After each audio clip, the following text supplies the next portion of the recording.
BTTH disciple cashback system. अध्याय 441 स्वर्गीय नीला पर्वत श्रृंखला। स्थानिक वर्महोल। वरिष्ठ बहन, मैं भी जाना चाहता हूँ। जियाओ यी जियान के निर्देश सुनकर किंग लिन ने उत्सुकता से कहा। किंग लिन, क्या मास्टर ने पिछली बार नहीं कहा था कि बाहर जाने से पहले तुम्हें अभी भी 2 साल और इंतजार करना होगा? तब से अभी कुछ महीने ही हुए हैं। नलन यानरान ने उसे मुस्कुराते हुए याद दिलाया। वह और जियाओ यी जियान एक ही राय रखते थे। उन्हें लगा कि उन दोनों के लिए बाहर जाना बहुत जोखिम भरा होगा और किंग लिन को साथ लाना इसे और भी खतरनाक बना देगा। 9 रंग की घाटी के भीतर रहना उसके लिए सबसे सुरक्षित विकल्प था। ठीक है, नलन यानरान को गुहे की पिछली चेतावनी को याद दिलाते हुए सुनकर किंग लिन अनिच्छा से सहमत हो गई। फिर उसने अपनी नज़र दूर से लियू लिंग की ओर घुमाई। वरिष्ठ बहनें, आप दोनों प्रशिक्षण के लिए जा रही हैं। क्या वरिष्ठ भाई भी जा रहे हैं? किंग लिन ने उत्सुकता से पूछा। उसका सवाल सुनकर जियाओ यी जियान और नालन यानरान ने भी अपनी नज़रें लियू लिंग की ओर घुमाईं। एक छोटे, विकृत ऊर्जा अवरोध के अंदर लियू लिंग पूरी तरह से गोलियों के एक बैच को परिष्कृत करने पर केंद्रित था। मेरी राय में सीनियर भाई तब तक नहीं जाएंगे जब तक कि वे इस बार 7वें स्तर के कीमियागर तक पहुंचने में सफल नहीं हो जाते, जियाओ यी जियान ने आह भरते हुए कहा। 7वें स्तर का कीमियागर? सीनियर भाई वास्तव में खुद को बहुत ज्यादा मेहनत कर रहे हैं। जब तक आप दोनों वापस लौटेंगे तब तक वह उस लक्ष्य को प्राप्त करने से बहुत दूर हो सकता है। जियाओ यी जियान के विश्लेषण को सुनने के बाद किंग लिन ने झिझकते हुए कहा। नालन यानरान ने जवाब दिया, शायद सीनियर भाई कुछ समय बाद अपना मन बदल लेंगे। किंग लिन, हम अब जा रहे हैं, ठीक है? मास्टर और सीनियर भाई को बताना याद रखना। जियाओ यी जियान ने किंग लिन के सिर पर थपथपाया, उसे कुछ निर्देश देते हुए। हाँ सीनियर बहन, मैं याद रखूंगा। किंग लिन ने अनिच्छा से सिर हिलाया। इसके बाद जियाओ यी जियान ने शून्य जानवर को पुकारा। जियाओ यिन, यहाँ आओ। जियान, र बहन। जियाओ यी जियान की पुकार सुनकर शून्य जानवर आज्ञाकारी रूप से उसके पास आ गया। जियाओ यिन, यानरान और मैं सेंट्रल प्लेन्स की ओर जाने की योजना बना रहे हैं। तुम हमारे साथ क्यों नहीं आती? जियाओ यी जियान ने मुस्कुराते हुए कहा। जरूर, बिना किसी हिचकिचाहट के जियाओ यिन ने तुरंत सहमति दे दी। तो चलो। जैसे ही जियाओ यी जियान के शब्द निकले, जियाओ यिन ने अपना छोटा हाथ लहराया, जिससे उन तीनों के सामने एक काली काली स्थानिक दरार खुल गई। क्योंकि नालान यानरान की साधना स्थानिक मार्ग के भीतर खुद को बनाए रखने के लिए पर्याप्त मजबूत नहीं थी, जियाओ यिन ने उसकी रक्षा के लिए एक चांदी की ऊर्जा ढाल का इस्तेमाल किया। इस बार वे जियामा साम्राज्य के भीतर नहीं रुके, बल्कि इसके बजाय सीधे इसकी सीमाओं से बाहर स्थानिक मार्ग का अनुसरण किया। 10 दिन से भी कम समय में वे ब्लैक कॉर्नर क्षेत्र में पहुंच गए। वर्तमान ब्लैक कॉर्नर क्षेत्र में अब कोई बड़ी शक्ति नहीं थी। इसके बजाय लगभग 100 छोटे गुट उभर आए थे। अक्सर एक भी डूकिंग या डूहुआंग एक बड़े क्षेत्र पर हावी हो सकता था। ब्लैक कॉर्नर क्षेत्र के किनारे एक बड़े शहर की हलचल भरी सड़क पर जियाओ यी जियान, नालन यानरान और जियाओ यिन ने अपनी आभा छिपाए और भीड़ में घुल मिल गए। सीनियर सिस्टर जियानर, मुझे कभी उम्मीद नहीं थी कि सोल हॉल पहले ही उत्तर पश्चिमी महाद्वीप तक अपनी पहुंच बढ़ा चुका होगा। इस विशाल ब्लैक कॉर्नर क्षेत्र में अनगिनत संप्रदाय हैं जिनका सफाया हो चुका है। नलन यानरान ने थोड़ी भौहें सिकोड़ते हुए टिप्पणी की, क्योंकि उसने जो कुछ सीखा था उसे समझा। हालांकि मिटाए गए सभी संप्रदाय कुख्यात थे, लेकिन सोल हॉल का उग्र व्यवहार अगर जियामा साम्राज्य के संप्रदायों की ओर मुड़ा तो। नलन यानरान की चिंताओं को समझते हुए जियाओ यी जियान ने उसे आश्वस्त किया। यानरान, ज्यादा चिंता मत करो। मेरे यूनलैंड संप्रदाय की ताकत ब्लैक कॉर्नर क्षेत्र के इन संप्रदायों से कहीं ज्यादा है। अगर सोल हॉल आने की हिम्मत करता है तो उनका वही हश्र होगा जो पिछली बार हुआ था, कोई भी जिंदा वापस नहीं आएगा। हमें जल्द से जल्द मजबूत होना चाहिए। हम हमेशा गुरु पर भरोसा नहीं कर सकते कि वे हमारी रक्षा करेंगे, नलन यानरान ने दृढ़ निश्चय के साथ कहा। यानरान, मैंने पहले कुछ अफवाहें सुनी थीं। मास्टर कभी ब्लैक कॉर्नर क्षेत्र में भी थे और प्रसिद्ध जियानान अकादमी में एक एल्डर बन गए थे, जियाओ यी जियान ने टिप्पणी की। युन साम्राज्य में अपने प्रशिक्षण के दौरान उसने शहरों के छिपे हुए कोनों से खुफिया जानकारी इकट्ठा करने की आदत विकसित की थी। इस आदत ने उसे ब्लैक कॉर्नर क्षेत्र में हाल ही में हुई महत्वपूर्ण घटनाओं के बारे में जल्दी से जानने में मदद की। जियानान अकादमी, मैंने सुना है कि यह एक प्राचीन संस्थान है जो पूरे महाद्वीप से छात्रों को आकर्षित करता है, चाहे उन्हें कितनी भी दूर यात्रा क्यों न करनी पड़े। मुझे आश्चर्य है कि यह इतना आकर्षक क्यों है। चाहे ये कितना भी आकर्षक क्यों न हो, ये हमारे मास्टर से तुलना नहीं कर सकता। वहाँ के छात्र उस तरह का व्यक्तिगत निर्देश प्राप्त नहीं कर सकते जो हम करते हैं, जियाओ यी जियान ने गर्व से उत्तर दिया। नालान यानरान ने जियाओ यी जियान के शब्दों पर ठहाका लगाया। आप सही कह रही हैं, सीनियर सिस्टर। इसके अलावा हमारी वर्तमान ताकत के साथ हम जियानान अकादमी में जा सकते हैं और सीधे प्रशिक्षक या एल्डर भी बन सकते हैं। इसलिए हमें ब्लैक कॉर्नर क्षेत्र में रुकने की कोई ज़रूरत नहीं है। शायद केवल सेंट्रल प्लेन्स ही हमें असली चुनौतियां दे सकते हैं, जियाओ यीजियान ने कहा, उसकी नज़र थोड़ी सी प्रत्याशा के साथ दूर तक टिकी हुई थी। वर्तमान में ब्लैक कॉर्नर क्षेत्र में 5वीं श्रेणी के कीमियागर भी दुर्लभ थे और 6ठी श्रेणी के कीमियागर व्यावहारिक रूप से अनसुने थे। यहाँ उपलब्ध गोलियों की गुणवत्ता जियाओ यीजियान या नालन यानरान की रुचि को आकर्षित करने में विफल रही। ये सिर्फ गोलियां नहीं थीं, ब्लैक कॉर्नर क्षेत्र में खेती के तरीके, डू तकनीक और अन्य संसाधन भी उनके लिए समान रूप से अप्रभावी थे। नालन यानरान को जवाब देने के बाद जियाओ यीजियान ने एक नक्शे पर नज़र डाली और एक विशिष्ट दिशा में इशारा किया। चलो चलते हैं। हमने अभी जो नक्शा खरीदा है उसके अनुसार यहाँ से लगभग 10,000 मील दूर एक शहर है जिसमें एक स्थानिक वर्महोल है जो सीधे सेंट्रल प्लेन्स की ओर जाता है। ठीक है। जियाओ यीजियान के निर्देशों का पालन करते हुए तीनों ने शहर छोड़ दिया और एक सुनसान जगह ढूंढी। एक बार फिर जियाओ यिन ने अपनी स्थानिक क्षमताओं का उपयोग करके अपनी यात्रा को तेज कर दिया। अल्पविराम। कई दिनों बाद तीनों ब्लैक कॉर्नर क्षेत्र के किनारे एक राजसी पर्वत श्रृंखला के ऊपर एक स्थानिक दरार से उभरे। हवा में मंडराते हुए जियाओ यीजियान, नालन यानरान और जियाओ यिन ने नीचे देखा। उनके नीचे चौड़ी और आपस में जुड़ी सड़कें पर्वत श्रृंखला को पार करती हुई एक विशाल नेटवर्क बना रही थीं। इन सड़कों के किनारे अनगिनत आकृतियां इधर उधर भाग रही थीं और इतनी ऊंचाई पर भी जमीन से आने वाली हल्की आवाज़ें उनके कानों तक पहुंच रही थीं। समय समय पर हवा के फटने की आवाज़ दूर से गूंजती थी। कई अजीबोगरीब आकार के उड़ने वाले जानवर अपने पंख फड़फड़ाते हुए पर्वत श्रृंखला में उड़ रहे थे। इन जानवरों की पीठ पर कई आकृतियां थीं। जियामा साम्राज्य और यू साम्राज्य की तुलना में इन व्यक्तियों की ताकत पूरी तरह से अलग स्तर पर थी। डू स्पिरिट साधक आम थे और डू राजा और डू सम्राटों को कभी कभी देखा भी जा सकता था। उनकी ऊंचाई और जियाओ यिन की अपनी उपस्थिति को छिपाने की क्षमता के कारण पर्वत श्रृंखला में प्रवेश करने वाले लोगों में से किसी ने भी उन तीनों को नहीं देखा। ये स्वर्गीय नीला पर्वत श्रृंखला होनी चाहिए। जिस शहर की ओर हम जा रहे हैं वह बस आगे है। एक बार फिर नक्शा निकालते हुए जियाओ यीजियान ने पर्वत श्रृंखला के अंदरूनी हिस्से की ओर इशारा किया। अपने सुविधाजनक स्थान से वे हरे भरे चोटियों के बीच छिपे एक विशाल शहर की रूपरेखा को स्पष्ट रूप से देख सकते थे। अध्याय 442 तियान्या शहर। एक उकसावा। जैसे जैसे वे करीब आते गए विशाल शहर धीरे धीरे जियाओ यीजियान और उसके साथियों के सामने पूरी तरह से नजर आने लगा। ये शहर पूरे जियामा शाही राजधानी से कहीं बड़ा है। जियाओ यीजियान ने नीचे की हलचल को देखते हुए कहा। नालन यानरान ने सहमति में सिर हिलाया। ये सिर्फ जियामा शाही राजधानी नहीं है। मुझे संदेह है कि हमने यहाँ की अपनी यात्रा में पूरे ब्लैक कॉर्नर क्षेत्र में भी इतना विशाल कुछ नहीं देखा है। चलो नीचे चलते हैं और देखते हैं। अगर हम यहाँ स्थानिक वर्महोल का उपयोग कर सकते हैं तो ये हमारी यात्रा को बहुत आसान बना देगा, जियाओ यीजियान ने सुझाव दिया, नीचे शहर की ओर उतरते हुए। नालन यानरान और शून्य जानवर जियाओ यिन पीछे पीछे चले। वहाँ देखो, वे तीनों उड़ने वाले जानवरों का उपयोग नहीं कर रहे हैं और फिर भी आकाश में यात्रा कर सकते हैं। 3 महिलाएं और वे इतनी शक्तिशाली हैं। मास्टर, उन दोनों को उड़ने के लिए पंखों की जरूरत क्यों नहीं है? शश, अपनी आवाज़ कम रखो। अगर वे बिना पंखों के हवा में चल सकते हैं तो वे संभवतः डू पूर्वज हैं। बेपरवाही से मत बोलो, नहीं तो तुम हम पर विपत्ति ला दोगे। मैंने हजारों मील के दायरे में उनके जैसे किसी के बारे में नहीं सुना है। क्या वे कहीं और से हो सकते हैं? जैसे ही जियाओ यीजियान, नालन यानरान और जियाओ यिन शहर के पास पहुंचे, उनकी उपस्थिति ने तुरंत दर्शकों का ध्यान अपनी ओर खींच लिया। जियाओ यीजियान और जियाओ यिन को बिना पंखों के हवा में चलते हुए देखकर कई लोग हैरान रह गए, जिससे उनकी पहचान के बारे में कानाफूसी की लहर दौड़ गई। जब तीनों शहर के दरवाजे के ऊपर से उड़े तो वहां पीले रंग के लबादे में खड़ा एक बुजुर्ग व्यक्ति चौंक गया। हालांकि तीनों की आभा संयमित थी, फिर भी वह शक्तिशाली व्यक्तियों की स्पष्ट उपस्थिति को महसूस कर सकता था। इस तरह के समय में 2 डू पूर्वज तियान्या शहर में क्यों दिखाई देंगे? मुझे इस बारे में तुरंत कबीले को बताना चाहिए, बुजुर्ग ने जल्दी से शहर में वापस जाने से पहले खुद से कहा। अल्पविराम। शहर के दरवाजे से गुजरने के बाद जियाओ यीजियान और उसके साथी एक शांत जगह पर उतरे।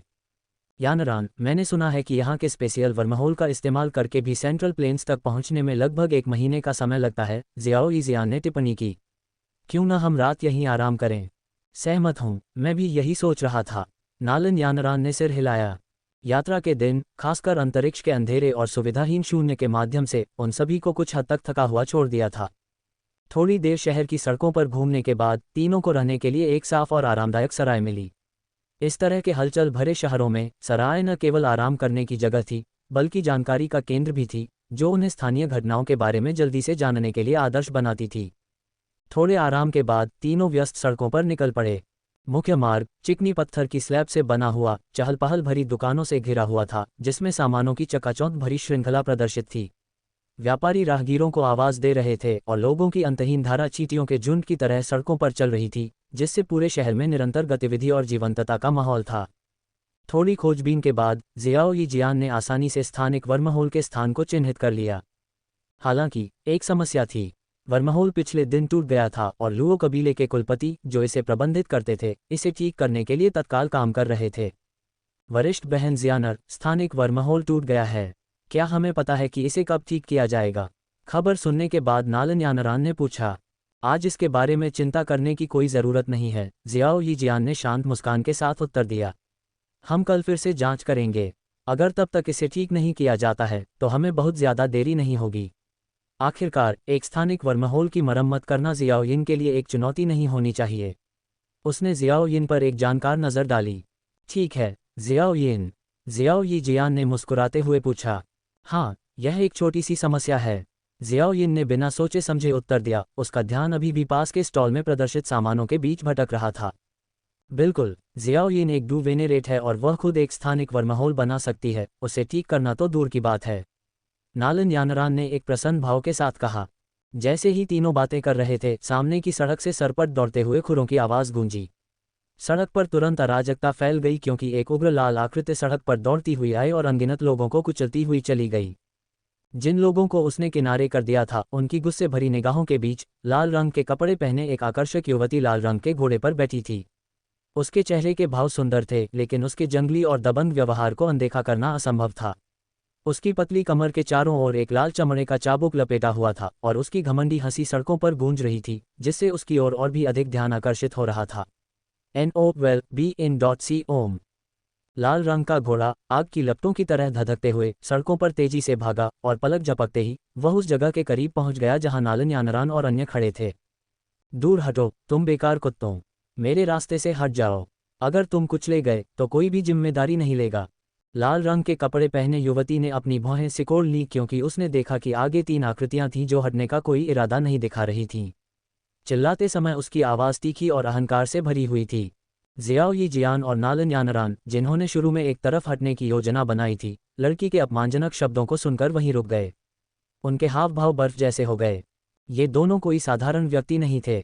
जियाओ यी जियान ने विशाल यून साम्राज्य पर निर्विवाद अधिकार के साथ शासन किया, जबकि नालन यानरान जियामा साम्राज्य में सबसे शक्तिशाली संप्रदाय का प्रमुख था। दोनों ही सम्मानित पदों पर थे। इतनी दबंग युवा लड़की द्वारा अपमानित होना स्वाभाविक रूप से उनके दिल को छू गया। एक तरफ हटने के बजाय वे इत्मीनान से आगे बढ़ते रहे, जियाओ यिन का हाथ पकड़े हुए, लड़की की एक नज़र भी नहीं बख्शी। क्या तुम मरना चाहते हो? अब मेरे रास्ते से हट जाओ। लाल कपड़ों वाली लड़की के चेहरे पर तब उदासी छा गई जब उसने उनकी उपेक्षा देखी। ठंडी सांस के साथ उसने अपना चमड़े का चाबुक पकड़ा और हमला कर दिया। जब वह उन दोनों की ओर बढ़ी तो उसका चेहरा धुंधला हो गया। चाबुक हवा में तेजी से फट रहा था और उन पर वार कर रहा था। बिना ज्यादा प्रयास के जियाओ यी जियान ने अपना हाथ उठाया और चाबुक को बीच में ही पकड़ लिया। नीचे की ओर हल्का सा झटका देकर उसने ऐसा जोर लगाया कि लड़की घोड़े से नीचे गिर गई। लाल कपड़ों वाली युवती जमीन पर गिर पड़ी, नीचे की ओर। आउच! जमीन पर गिरते ही लड़की दर्द से चिल्ला उठी। क्या तुम जानते हो मैं कौन हूं? तुमने मुझे अपमानित करने की हिम्मत कैसे की? सावधान रहो, नहीं तो मैं ये सुनिश्चित करूंगी कि तुम तियान्या शहर से जिंदा नहीं निकल पाओगे। उसने जियाओ यी जियान और उसके साथियों पर गुस्से से चिल्लाते हुए कहा, उन्हें गुस्से से घूरते हुए। तमाचा, तमाचा! उसकी धमकियों के जवाब में जियाओ यी जियान ने लापरवाही से अपना हाथ हिलाया, दूर से उसके चेहरे पर वार किया। हवा में दो तेज गूंजते हुए थप्पड़ गूंजे, जिससे लड़की के चेहरे के दोनों तरफ चमकीले लाल हाथ के निशान पड़ गए। अगर तुमने फिर से बकवास करने की हिम्मत की तो मैं तुम्हारी जान ले लूंगी। यून साम्राज्य में बड़े पैमाने पर प्रशिक्षण प्राप्त करने के बाद जियाओ यी जियान को ज़रूरत पड़ने पर हत्या करने की आदत हो गई थी। अब उसकी हरकतें पहले से ही संयमित और संयमित थीं, फिर भी उनमें एक खौफनाक अधिकार था जो उसके शब्दों को निर्विवाद रूप से गंभीर बनाता था। अध्याय 443 स्थानिक वर्महोल। जियाओ यी जियान की आवाज़ में जानलेवा इरादे ने लाल कपड़ों वाली लड़की को एहसास दिलाया कि वह झूठ नहीं बोल रही थी। इस समय लड़की, जिसे अभी अभी 2 बार थप्पड़ मारे गए थे, शिकायत से भर गई थी। उसने जियाओ यी जियान को घूर कर देखा, लेकिन उसके दिल में भड़के गुस्से के बावजूद उसने इसे व्यक्त करने की हिम्मत नहीं की। तभी दूर की गली से तेज हवा की आवाज़ आई। पलक झपकते ही लाल कपड़ों वाली लड़की के बगल में दो बुजुर्ग आकृतियां दिखाई दीं। इन दोनों से निकलने वाली भव्य आभा को देखते हुए दोनों में मध्यम स्तर की सम्राट शक्ति थी। इतने शक्तिशाली अंगरक्षकों के साथ यह कोई आश्चर्य की बात नहीं थी कि लाल कपड़ों वाली लड़की सड़कों पर इतनी घमंडी थी। तुम्हारी हिम्मत कैसे हुई, छोटी लड़की? तुमने वास्तव में हमारी युवा मिस के चेहरे पर वार किया। लड़की के गालों पर हथेली के निशान देखकर दोनों बुजुर्गों के चेहरे गुस्से से काले पड़ गए और उन्होंने शियाओ यी जियान को बुरी तरह डांटा। अगर मैंने साफ कपड़े नहीं पहने होते और उन्हें खून से गंदा नहीं करना चाहती तो वह पहले ही लाश बन चुकी होती, शियाओ यी जियान ने उदासीनता से जवाब दिया। उसकी आवाज़ में कोई भावना नहीं थी। अब तक हंगामे ने दर्शकों की भीड़ को आकर्षित कर लिया था। जब दर्शकों ने लाल कपड़ों वाली लड़की को पहचाना तो उन्होंने अपना सिर हिलाया। कुछ ने शियाओ यी जियान और उसके साथियों की ओर सहानुभूति भरी नज़र से देखा। तियान्या शहर में लाल कपड़ों वाली लड़की एक छोटी तानाशाह के रूप में बदनाम थी। जो भी उसके रास्ते में आता था उसे बदकिस्मत माना जाता था। किसी ने भी उम्मीद नहीं की थी कि यह बाहरी व्यक्ति वास्तव में उस पर हमला करने की हिम्मत करेगा। शियाओ यी जियान के शांत लेकिन ठंडे शब्दों ने दोनों बुजुर्गों के हाव भाव को थोड़ा बदल दिया। उनकी आंखों में बेचैनी का एक संकेत दिखाई दिया। लाल वस्त्र पहने लड़की कबीले के मुखिया की सबसे प्यारी पोती थी और तियान्या शहर में बहुत कम लोग उससे इस तरह से बात करने की हिम्मत रखते थे। इस समय लाल वस्त्र पहने लड़की दो सम्राट अंगरक्षकों के आगमन से उत्साहित होकर अपने पहले के डर को दूर कर देती है। हुआ शू, लियू शू, उस पर शब्दों को बर्बाद मत करो। उसे तुरंत पकड़ो, मैं उसे सबक सिखाना चाहती हूँ। लड़की, जो अब दो बुजुर्गों के पीछे छिपी हुई थी, गुस्से से आदेश देती है। हाँ युवा मिस, दोनों बुजुर्गों ने एक साथ उत्तर दिया। ओह, ये सुनकर जियाओ यी जियान की पहले की शांत अभिव्यक्ति फिर से ठंडी हो गई। उसने पहले ही एक बार लड़की को छोड़ दिया था, फिर भी लड़की ने उसे उकसाने पर जोर दिया। अगले ही पल जैसे ही दोनों बुजुर्ग उसकी ओर बढ़े, जियाओ यी जियान का हाथ एक तेज निर्णायक गति से आगे बढ़ा। एक पल में उसने 2 वार किए। उसकी गति इतनी तेज थी कि इससे पहले कि कोई कुछ समझ पाता, दोनों प्रभावशाली बुजुर्ग खून की उल्टी करते हुए पीछे की ओर उड़ गए। वे कई स्ट्रीट स्टॉल से टकरा गए और जमीन पर बेसुध पड़े रहे। उनका भाग्य अनिश्चित था। तुम मुझे सबक सिखाना चाहते थे, है ना?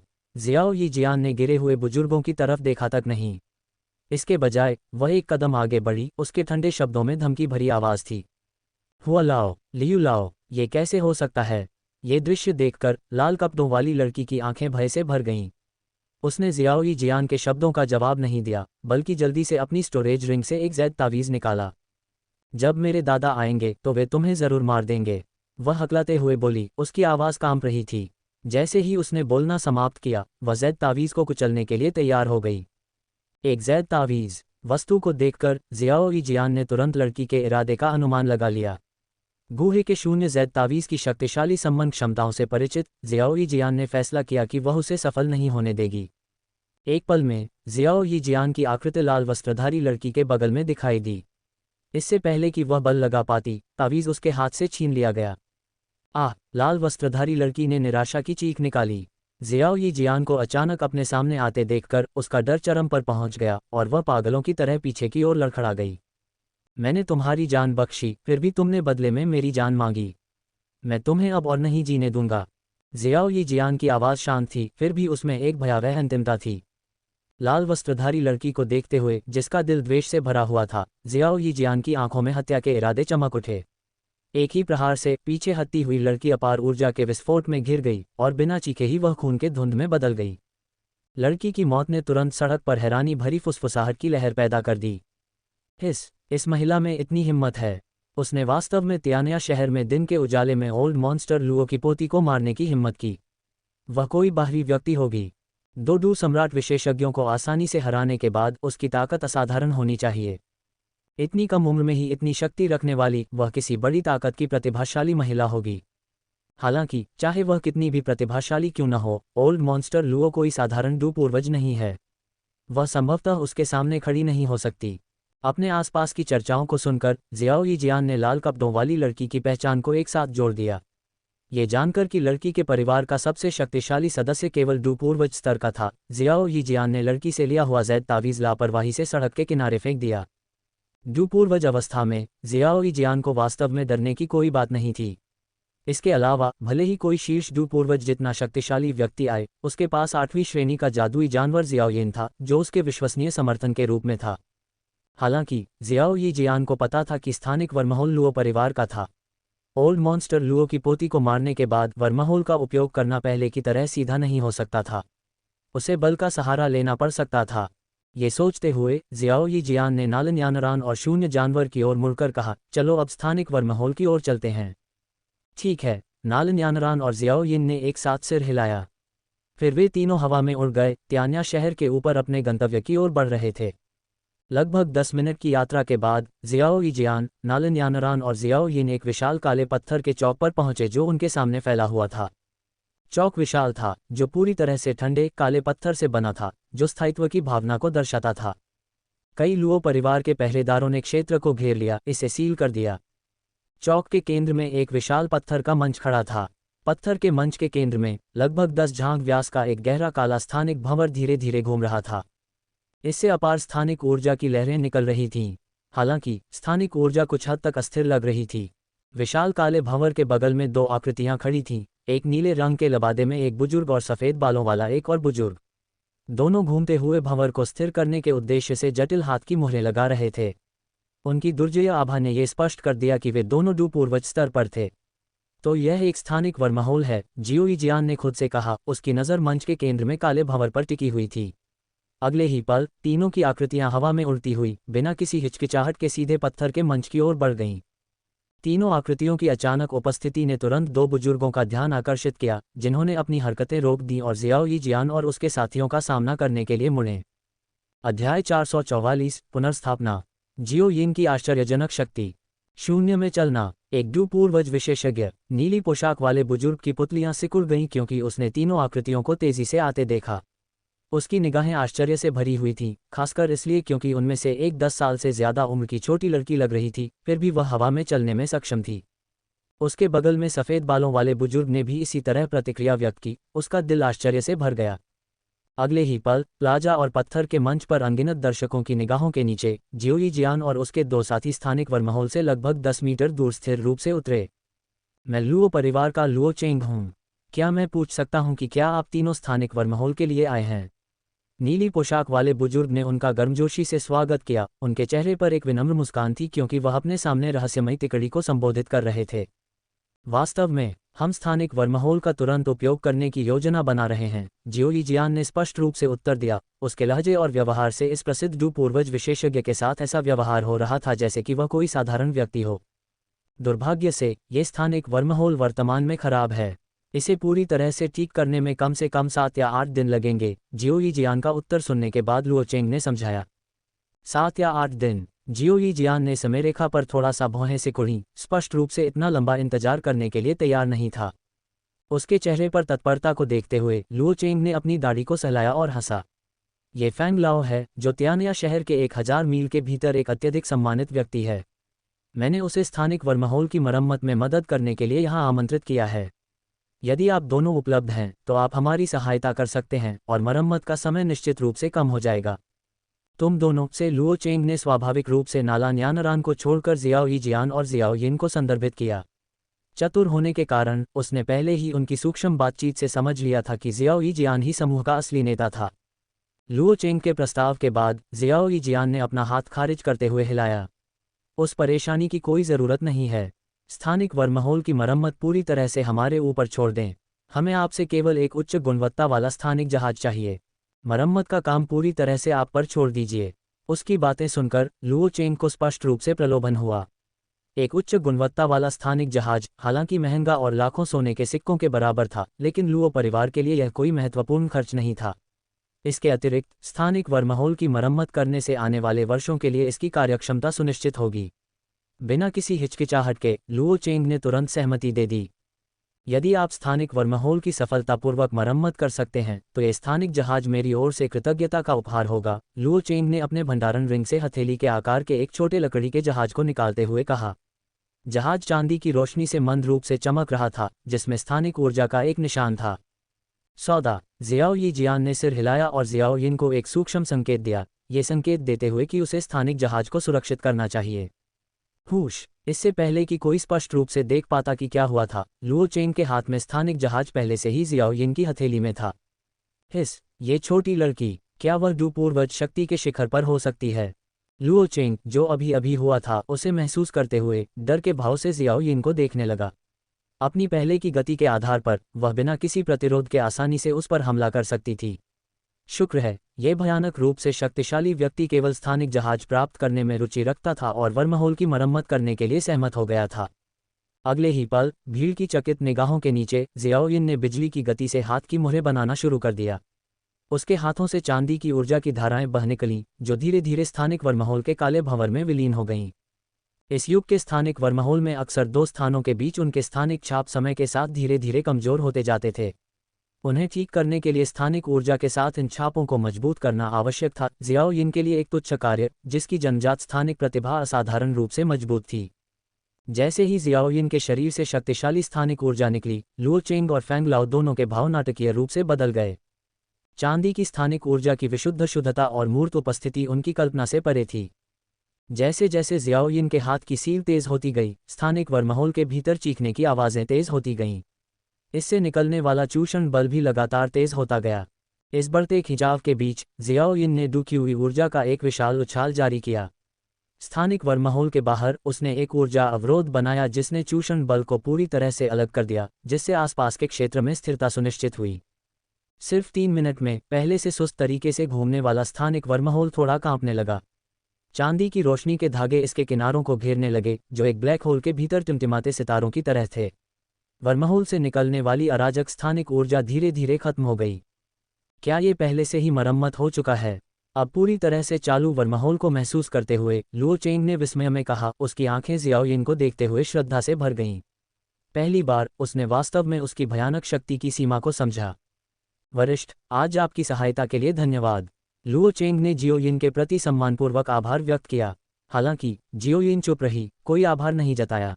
इस बात से चिंतित कि लाल पोशाक वाली लड़की की मौत का पता चलने के बाद लुओ चेंग जवाबी कार्रवाई कर सकता है और वर्महोल को नुकसान पहुंचा सकता है। जियो यी जियान ने सावधानी से जियो यिन को एक संदेश भेजा, जिसमें उसे सुरक्षा के लिए वर्महोल को एक अतिरिक्त स्थानिक सील के साथ मजबूत करने का निर्देश दिया गया।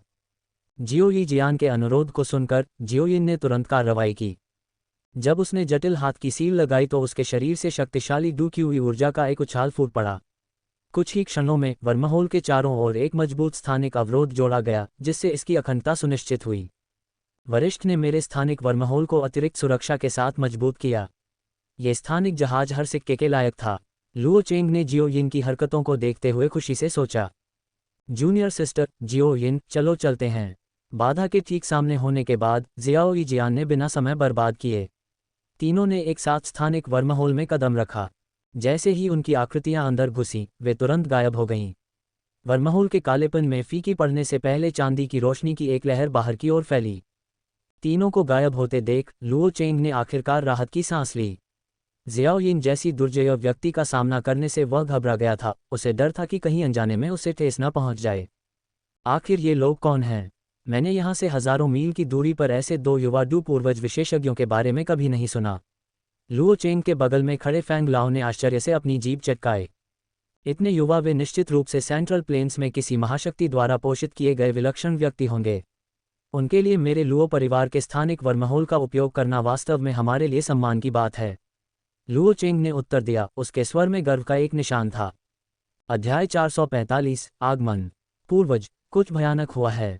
जियो यी जियान और उसके साथियों के जाने के कुछ ही समय बाद विशाल चौक के बाहर की गलियों से एक जरूरी आवाज गूंजी। तुरंत एक बुजुर्ग व्यक्ति चौक के बीचों बीच दौड़ा। क्या बात है वांग ताओ, तुम इतने घबराए हुए क्यों हो? उस व्यक्ति को आते देख लुओ चेंग का चेहरा काला पड़ गया और उसने उसे कड़ी फटकार लगाई। मिस जियो याओ, उसने उसके शरीर को 3 विदेशी महिलाओं ने चकनाचूर कर दिया। वांग ताओ, जो बूढ़ा आदमी था, ने रिपोर्ट करते हुए हकलाते हुए कहा। क्या जियो याओ मारा गया? 3 विदेशी महिलाएं? वांग ताओ की रिपोर्ट सुनकर लुओ चेंग का चेहरा पीला पड़ गया। उसके चेहरे पर दुख साफ दिखाई दे रहा था। वह अपनी आंखों में दुख छिपा नहीं सका।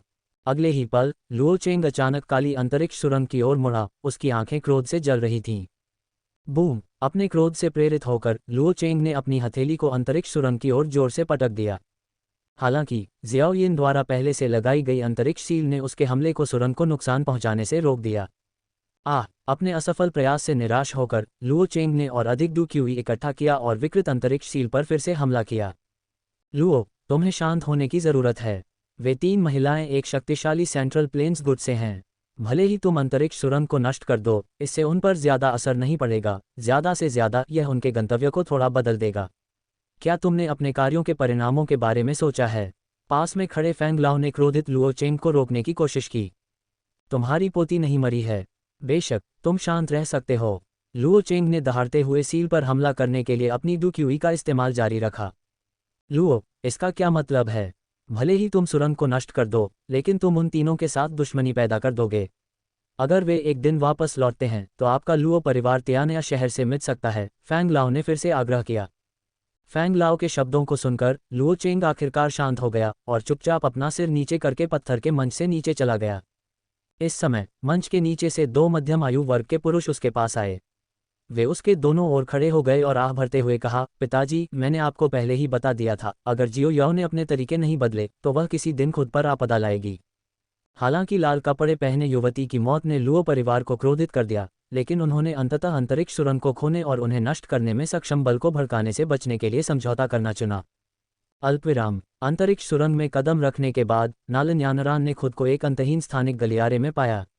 मार्ग के दोनों ओर की दीवारें हल्की चांदी की थीं, जो एक अमूर्त अवरोध का निर्माण कर रही थीं। गलियारा खुद लगभग 10 मीटर चौड़ा था। गलियारे के अंत में एक गहरा अभेद्य अंधकार। सुरंग के ऊपरी और निचले आयाम भी इसी तरह एक ठंडे अंधेरे में लिपटे हुए थे। कभी कभी शून्य से फीके स्थानिक उतार चढ़ाव निकलते थे, जिससे पूरा मार्ग किसी भी आवाज से रहित भयावह रूप से शांत लगता था। शून्य स्थान में अपने पिछले अनुभवों की बदौलत जियाओ यीजियान और नालन यानरान दोनों ने बिना किसी परेशानी के स्थानिक गलियारे में तुरंत खुद को ढाल लिया। इसके अलावा ये गलियारा शून्य स्थान की तुलना में कहीं अधिक सुरक्षित था। यहाँ तक कि नालन यानरान को भी किसी अतिरिक्त सुरक्षा की आवश्यकता नहीं थी। जियाओ यिन, अंतरिक्ष यान को बाहर निकालो। जियाओ यीजियान ने अचानक चुप्पी तोड़ी और जियाओ यिन को संबोधित किया। ये सुनकर जियाओ यिन ने अपना हाथ हिलाया और एक छोटा अंतरिक्ष यान दिखाई दिया। जैसे ही वस्तु उभरी, वह पानी में प्रवेश करने वाली मछली की तरह तेजी से फैल गई। कुछ ही क्षणों में ये कई मीटर लंबे और चौड़े जहाज में बदल गया। स्थानिक ऊर्जा के चांदी के धागे इसकी सतह पर बह रहे थे, जिससे यह एक रहस्यमयी रूप दे रहा था। ये चीज अद्भुत है, नालन यानरान ने विस्मय में कहा। सौभाग्य से मुझे जानकारी इकट्ठा करने और प्राचीन ग्रंथों को पढ़ने में मजा आता है, अन्यथा मुझे इस चमत्कार के बारे में पता ही नहीं चलता। अब हमारी यात्रा बहुत नीरस नहीं होगी, जियाओ यीजियान ने राहत की सांस लेते हुए कहा, क्योंकि वह जल्दी से जहाज पर चढ़ गई। ये देखकर जियाओ यिन और नालन यानरान जल्दी से उसके पीछे चले गए। इससे पहले अपनी यात्रा के दौरान जियाओ यिन उन्हें सीधे शून्य स्थान से ले जा रहा था, एक अंधेरा दमनकारी वातावरण जहां जियाओ यीजियान को भी सहायता की आवश्यकता थी। लगातार तनाव ने तीनों को कुछ हद तक थका दिया। हालांकि इस बार स्थिर स्थानिक गलियारे के भीतर अंतरिक्ष यान में यात्रा करते हुए वे आराम कर सकते थे और अन्य गतिविधियों पर ध्यान केंद्रित कर सकते थे। वे बिना किसी चिंता के प्रशिक्षण, कीमिया का अध्ययन और दूर तकनीक का अभ्यास कर सकते थे। NO12BJAN.com। नालन यानरान और जियाओ यिन के अंतरिक्ष यान पर चढ़ते ही जियाओ यीजियान ने जहाज के ऊर्जा इनपुट बिंदु में शक्तिशाली डुक्यूई की एक लहर को प्रवाहित किया। तुरंत पूरा जहाज हल्के से कांप उठा। फिर पीछे से बल के विस्फोट के साथ जहाज बिजली की चमक के साथ अंधेरे शून्य को काटते हुए एक चांदी की लकीर की तरह आगे बढ़ा। गति स्थानिक गलियारे में जहाज की गति आश्चर्यजनक थी, लगभग अवर्णनीय, एक ही छलांग में आकाश को पार करने के समान। जब तीनों जहाज पर बैठे तो वे केवल दोनों तरफ की चांदी की स्थानिक दीवारों को चक्करदार गति से भागते हुए देख सकते थे, जो प्रकाश की लकीरों में धुंधली हो रही थीं। विशुद्ध वेग मंत्रमुग्ध कर देने वाला था। शांत अंधेरा गलियारा क्षण भर के लिए रोशन हो गया, क्योंकि अंतरिक्ष यान की चांदी की लकीर तेजी से गुजरी, लगभग उतनी ही तेजी से अंधेरे में गायब हो गई जितनी तेजी से वह दिखाई दी थी, शून्य में एक अकेले यात्री की तरह। स्थानिक सुरंगें, जैसा कि उन्हें कहा जाता था, दो दूर के स्थानिक बिंदुओं को जोड़ती थीं, जो उनके बीच की दूरी को नाटकीय रूप से कम करती थीं। यह अनिश्चित कि गलियारा कितना लंबा था या केंद्रीय मैदानों तक पहुंचने में कितना समय लगेगा, समूह शांति में बस गया और खुद को साधना में डुबो दिया। इस शांति में समय चुपचाप बीतता गया। 10 दिनों से अधिक समय के बाद जहाज के धनुष पर खड़ी जियो यिन अचानक उत्साह से चमक उठी। बड़ी बहन जियान, बड़ी बहन यानरान, हम बाहर निकलने के करीब हैं। जियो यिन ने खुशी से केबिन की ओर आवाज लगाए। ये सुनकर जियो यीजियान और नालन यानरान जल्दी से बाहर आ गए। उनकी निगाहें जियो यिन के पीछे चली गईं और उन्होंने दूर के अंधेरे में प्रकाश की एक चांदी की अंगूठी देखी, स्थानिक गलियारे का निकास। आखिरकार हम सेंट्रल प्लेन्स पहुंचने वाले हैं। मुझे आश्चर्य है कि मास्टर और मार्शल आंटी कहाँ हो सकते हैं, नालन्यानरान ने कहा। उसकी आंखें प्रत्याशा से भरी हुई थीं क्योंकि वह चांदी की अंगूठी की ओर देख रही थी।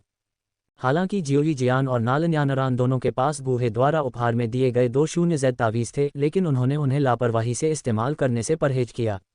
ये तावीज़ जीवन रक्षक खजाने थे और लापरवाही से उनका इस्तेमाल करने पर बूहे की अस्वीकृति हो सकती थी। यानरान मास्टर ने कहा था कि एक बार जब हम सेंट्रल प्लेन्स में अपना नाम बना लेंगे तो वह हमें ढूंढने आएंगे। मुझे ये भी संदेह है कि मास्टर 0Z तावीज़ों के स्थान को भांप सकते हैं, जियोई जियान ने जवाब में सोच समझकर तर्क दिया। जैसे ही जियोई जियान और नालन्यानरान बातचीत कर रहे थे, अंतरिक्ष यान तेजी से गलियारे के अंत तक पहुंच गया।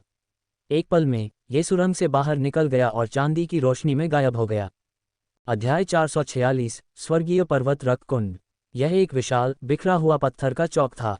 इसके केंद्र में एक विशाल पत्थर का मंच था, जिसके ऊपर एक विशाल काली स्थानिक सुरंग दर्जनों मीटर चौड़ी धीरे धीरे घूम रही थी। एक आश्चर्यजनक स्थानिक उतार चढ़ाव लगातार उससे निकल रहा था। थप थप टूटे हुए पत्थर के चौक की खामोशी एक पल के लिए रुकी, फिर गहरी दबी हुई आवाज़ों से टूट गई। इन आवाज़ों के बाद स्थानिक सुरंग हिंसक रूप से हिल गई। 3 पतली आकृतियां तीर की तरह निकलीं, जो चौक पर असमान रूप से उतरीं। आखिरकार हम बाहर आ गए। वह स्थानिक सुरंग असहनीय रूप से नीरस थी। जैसे ही उसने जमीन को छुआ, नालन्यानरान ने ताज़ी हवा में गहरी सांस ली, हंसी जैसे कि किसी बोझ से मुक्त हो गई हो। जियाओई जियान ने सहमति में थोड़ा सिर हिलाया।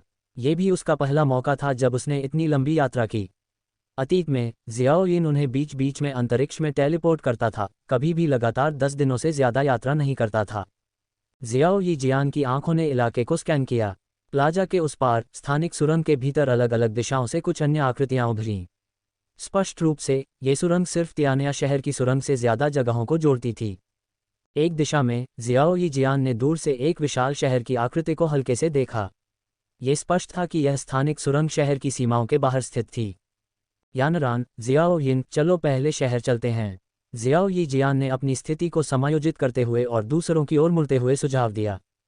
जानकारी इकट्ठा करने का सबसे तेज तरीका लोगों से भरे एक हलचल भरे इलाके में जाना था। बिना किसी हिचकिचाहट के जियाओई जियान और जियाओयिन ने अपनी आभा को दबा दिया और अपने डुकी हुई पंखों को बुलाया, आसमान में उड़ गए। आगे का शहर तियानिया शहर से भी बड़ा था, जो जियामा साम्राज्य के किसी भी स्थानीय शहर के आकार से कहीं ज्यादा था। इसकी चहल पहल इतनी तेज थी कि इसे दूर से भी साफ सुना जा सकता था। 10 दिन से ज्यादा समय तक अंतरिक्ष सुरंग में बिताने के बाद एक मानवीय शहर का भारी शोर और गतिविधि जियाओई जियान और नालन्यानरान को कुछ हद तक परेशान करने वाली लगी। इस विशाल शहर में पहुंचने पर तीनों का पहला काम एक ऐसी दुकान ढूंढना था जो नक्शे बेचती हो। नए लोगों के लिए नक्शा इलाके से खुद को परिचित करने का सबसे तेज तरीका था। राहगीरों की बातचीत सुनकर जियाओई जियान को जल्दी ही पता चल गया कि जिस शहर में वे पहुंचे थे उसका नाम हेवनली वाटर सिटी था, जो सेंट्रल प्लेन्स के उत्तरी किनारे पर एक प्रसिद्ध शहर था। कुछ ही देर में वे तीनों सड़क के किनारे एक दुकान में घुस गए, जिसे मैप पवेलियन कहा जाता था। अंदर काउंटर के पीछे एक बुजुर्ग आदमी बैठा था। वह विशेष रूप से शक्तिशाली नहीं था, उसका चतुर व्यवहार उसे एक सामान्य व्यवसायी होने का धोखा दे रहा था। जियाओई जियान ने उसे कुछ देर तक देखा। उसकी ताकत को केवल 8 सितारा डू प्रैक्टिशनर के बराबर पाया, प्रतिभा का एक ऐसा स्तर जिसे वह नगण्य मानती थी। हालांकि जियामा साम्राज्य की तुलना में, जहां बूढ़े आदमी के स्तर का कोई व्यक्ति एक छोटे से भाड़े के समूह का नेतृत्व कर सकता था, ये तथ्य कि वह यहां केवल एक छोटी सी दुकान चला रहा था, केंद्रीय मैदानों में लोगों की समग्र ताकत को काफी हद तक उजागर करता है। युवा महिलाओं, क्या आप यहाँ एक नक्शा खरीदने के लिए हैं? बुजुर्ग आदमी तुरंत खड़ा हो गया, जियाओई जियान और नालन्यानरान को गर्मजोशी से मुस्कुराते हुए। हालांकि जियाओयिन को स्वाभाविक रूप से अनदेखा कर दिया गया। हाँ, हम उत्तरी क्षेत्र का सबसे विस्तृत नक्शा चाहते हैं, जियाओई जियान ने लापरवाही से उत्तर दिया, इस बात का कोई संकेत नहीं दिया कि वे केंद्रीय मैदानों में पहली बार आए थे। समझ गया। उसके अनुरोध को सुनकर बूढ़ा आदमी जल्दी से अपने संग्रह में से एक नक्शा निकालने के लिए मुड़ा। 3000 सोने के सिक्के, उसने 3 उंगलियां ऊपर उठाते हुए कहा। 3000 सोने के सिक्के, जो जियामा साम्राज्य में बहुत ज्यादा कीमत के थे, जाहिर तौर पर यहाँ सिर्फ एक नक्शे के लिए काफ़ी थे। जियाओई जियान, पैसे के बारे में बेपरवाह और इसके मूल्य की ज्यादा समझ न रखने वाले, ने बिना किसी हिचकिचाहट के नक्शा खरीद लिया। नक्शा खरीदने के बाद तीनों ने एक सराय खोजने की अपनी सामान्य प्रथा का पालन किया। वे रात भर आराम करने के इरादे से वहां चेक इन कर गए और अगले दिन फिर से निकल पड़े। अल्पविराम। जियान एयर उत्तरी क्षेत्र का सबसे शक्तिशाली good wind and thunder pavilion है। उनके पवेलियन मास्टर के बारे में अफवाह है कि वे डू वेनेरेट हैं। उनके 4 अधीनस्थ मंडप भी हैं। पूर्व, पश्चिम, दक्षिण और उत्तर नलन यानरान ने उस शाम अपने कमरे में लौटने के बाद जो जानकारी एकत्र की थी उसे साझा किया। मुझे भी यही जानकारी मिली है, लेकिन हम यहाँ विंड एंड थंडर पवेलियन से निपटने के लिए नहीं हैं, इसलिए उनके मास्टर डू वेनेरेट हैं या नहीं इससे हमें कोई सरोकार नहीं है, जियाओ यीजियान ने सिर हिलाकर जवाब दिया। इसके अलावा सोल हॉल, जिसके बारे में हमने पहले सुना है, सेंट्रल प्लेन्स में कोई रहस्य नहीं है। ज़्यादातर लोग इसके अस्तित्व के बारे में जानते हैं लेकिन वे इसके बारे में ज़्यादा नहीं समझते, नलन यानरान ने आगे कहा। ये सच है, जबकि सोल हॉल का नाम सेंट्रल प्लेन्स में जाना जाता है, उनकी गतिविधियों के बारे में ज़्यादा ठोस जानकारी नहीं है, जियाओ यीजियान ने सहमति जताई। लेकिन ऐसा क्यों है कि ब्लैक कॉर्नर क्षेत्र में सोल हॉल इतना खुला था, खुलेआम प्रमुख गुटों का सफाया कर रहा था? नलन यानरान ने अपनी उलझन को व्यक्त करते हुए पूछा। ये सुनकर जियाओ यीजियान ने भौहें सिकोड़ लीं। यह मेरे लिए भी हैरान करने वाला है। सोल हॉल आमतौर पर इतना दिखावटी ढंग से काम नहीं करता है। उसके जवाब के बाद कमरे में सन्नाटा छा गया। जियाओ यिन हमेशा की तरह इस तरह की चर्चाओं में शामिल होने से बचती रही। वह आमतौर पर जियाओ यीजियान के नेतृत्व का पालन करती थी और शायद ही कभी बोलती थी। उत्तर न मिलने पर जियाओ यीजियान ने मामले को एक तरफ रखने का फैसला किया। यानरान, हम सैर सपाटा करने के लिए सेंट्रल प्लेन्स नहीं आए हैं। हम इस विशाल भूमि में अवसर तलाशने आए हैं। एक पल की चुप्पी के बाद जियाओ यीजियान ने चुप्पी तोड़ी। मैंने उत्तरी क्षेत्र की तियानमू पर्वत श्रृंखला में एक जगह के बारे में सुना है जिसे स्वर्गीय पर्वत रक्तपूल कहा जाता है। ऐसा कहा जाता है कि हर 3 साल में इस श्रृंखला में ज्वालामुखी के शिखर पर ऊर्जा का एक उछाल दिखाई देता है। ऊर्जा के उछाल के बाद ज्वालामुखीय गड्ढा एक रहस्यमय लाल तरल से भर जाता है, जिसे स्वर्गीय पर्वत रक्तपूल के रूप में जाना जाता है। हालांकि ये पूल पूरी तरह से गायब होने से पहले केवल 5 दिनों तक रहता है। स्वर्गीय पर्वत रक्तपूल के बारे में अफवाह है कि इसमें शरीर को शुद्ध करने और हड्डियों को परिष्कृत करने की क्षमता है। ये डू सम्राट शिखर विशेषज्ञों को डू वेनेरेट चरण तक पहुंचने में भी मदद करने में सक्षम है। यहाँ तक कि डू वेनेरेट विशेषज्ञों को भी इससे बहुत लाभ होता है। हर बार जब स्वर्गीय पर्वत रक्तपूल दिखाई देता है तो यह उत्तरी क्षेत्र और यहाँ तक कि मध्य मैदानों के अन्य हिस्सों से अनगिनत लोगों को आकर्षित करता है। लगभग 1 महीने में पूल फिर से दिखाई देने वाला है। क्यों न हम वहां जाकर देखें? जियाओ यीजियान की व्याख्या सुनने के बाद नलन यानरान ने अपनी बर्फ सफ़ेद ठोड़ी को सहमति में हिलाया। अगर स्वर्गीय पर्वत रक्तकुंड इतना असाधारण है तो चलो इसे देखने चलते हैं। अध्याय 447 गली में छिपकर सुनना। एक रहस्यमयी पावर हाउस।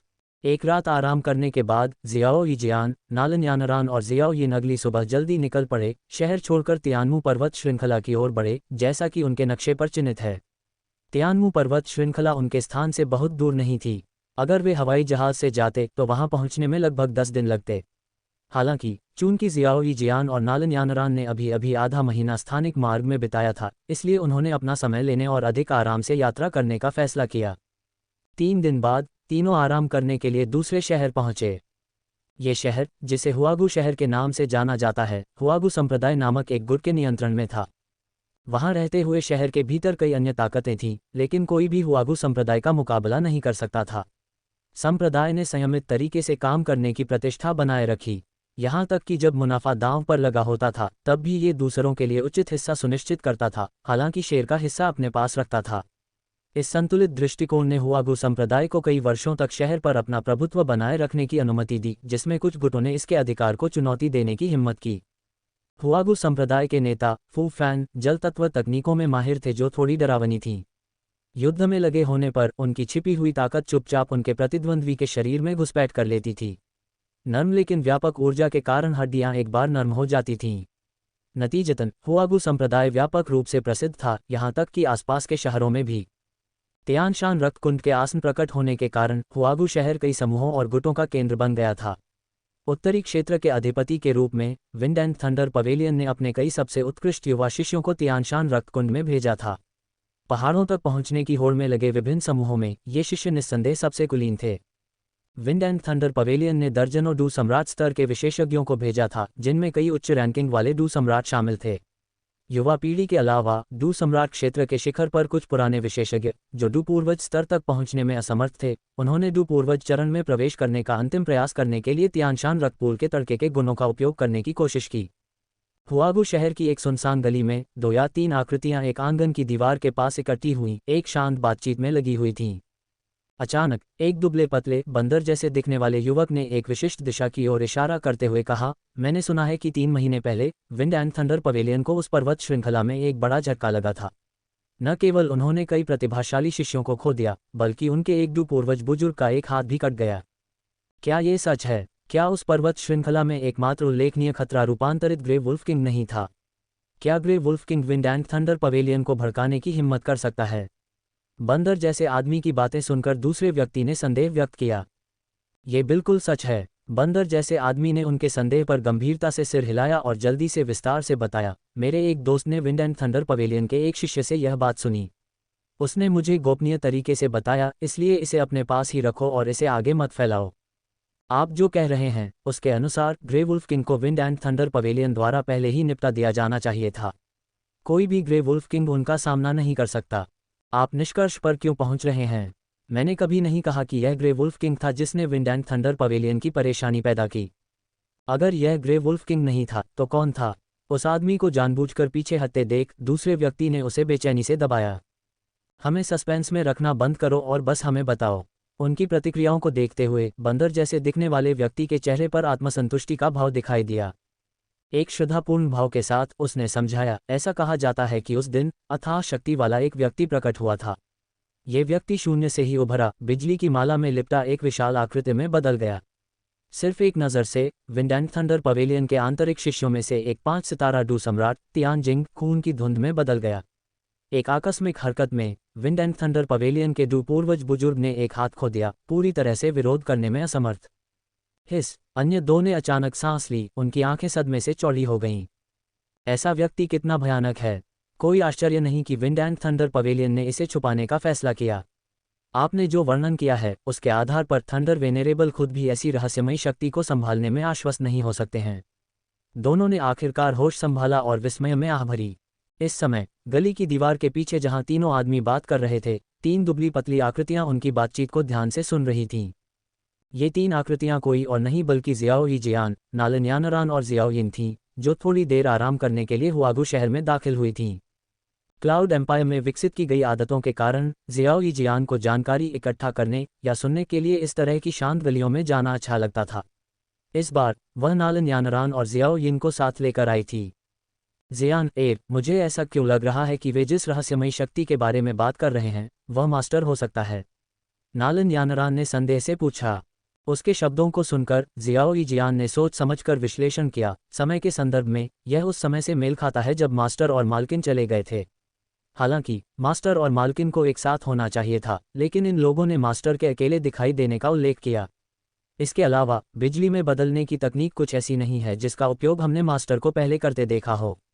इसलिए अभी के लिए हम ये निष्कर्ष नहीं निकाल सकते कि रहस्यमय व्यक्ति मास्टर ही है। नालान यानरान ने जियाओ यी जियान के तर्क को उचित पाते हुए थोड़ा सिर हिलाया, लेकिन अगले ही पल उसने अचानक सुझाव दिया, जियान शायद वह आदमी ज्यादा जानता हो और उसने कुछ नहीं कहा। क्यों न हम उसे पकड़कर पूछताछ करें? मैं भी यही सोच रहा था, जियाओ यी जियान ने हल्की मुस्कान के साथ कहा और धीरे से सिर हिलाया। सुनसान गली में अचानक तेज हवा का झोंका आया, जिससे बात कर रहे तीनों लोगों ने सहज रूप से अपनी आंखें बंद कर लीं। एक पल में एक चांदी की ऊर्जा उमड़ी, जिसने बंदर जैसे आदमी को लपेट लिया और उसे हवा में उठा लिया। जब तक बाकी 2 लोगों ने अपनी आंखें खोलीं, बंदर जैसा आदमी हवा के झोंके के साथ गायब हो चुका था। अभी क्या हुआ था, यह महसूस करते हुए बचे हुए 2 आदमी पीले पड़ गए और बिना किसी हिचकिचाहट के गली से बाहर निकल गए, जैसे कि उनकी जिंदगी उसी पर निर्भर थी। दया करो देवियों, दया करो। इस बीच दीवार के दूसरी तरफ बंदर जैसा दिखने वाला आदमी, जो अब डर से कांप रहा था, अपने सामने खड़ी 3 महिलाओं को घूर रहा था और हताश होकर विनती कर रहा था। उस डरे हुए आदमी को देखते हुए, जो अपनी पैंट गीला करने के करीब लग रहा था, जियाओ यी जियान ने धीरे से कहा, चिंता मत करो। जब तक तुम मेरे सवालों का सच्चाई से जवाब दोगे, मैं तुम्हें नहीं मारूंगा। सवाल? जो भी पूछना है पूछो युवा मैडम। अगर मुझे जवाब पता है तो मैं तुम्हें सब कुछ बता दूंगा। जियाओ यी जियान द्वारा उसे पकड़ने के तरीके को देखने के बाद उस आदमी का विरोध करने का कोई इरादा नहीं था और वह जल्दी से सहमत हो गया। मैं तुमसे ये पूछूंगा, जियाओ यी जियान ने सीधे कहा, तुमने जिस रहस्यमयी शक्ति का उल्लेख किया है, जिसने विंड एंड थंडर पवेलियन के डू एंसेस्टर बुजुर्ग की भुजा काट दी थी, क्या उसके प्रकट होने पर विंड एंड थंडर पवेलियन के सदस्यों के अलावा कोई और भी मौजूद था? हाँ थे, आदमी ने जल्दी से जवाब दिया। ऐसा कहा जाता है कि वहाँ एक महिला भी मौजूद थी। अध्याय 448 डकैती। वहाँ एक महिला भी मौजूद थी। बंदर जैसे आदमी से ये सुनकर जियाओ यीजियान और नालन यानरान दोनों ने एक दूसरे को देखा। उनकी आंखों में आश्चर्य की झलक दिखाई दी।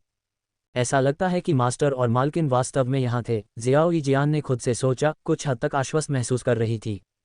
जैसे ही जियाओ यीजियान और नालन यानरान ने एक जानकार मुस्कान साझा की, बंदर जैसे आदमी ने जियाओ यिन की ओर इशारा किया और कहा, उस महिला के यहाँ इस छोटी महिला की तरह चांदी के बाल भी थे।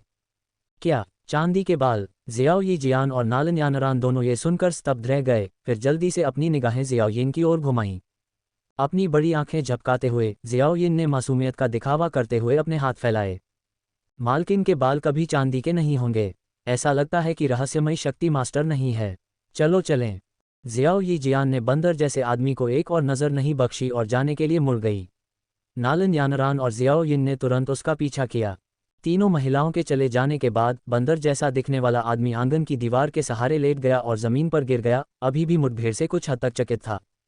अगली सुबह जियाओ यीजियान, नालन यानरान और जियाओ यिन ने हुआगु शहर छोड़ दिया और अपने नक्शे पर चिन्हित एक पर्वत श्रृंखला की ओर तेजी से आगे बढ़े।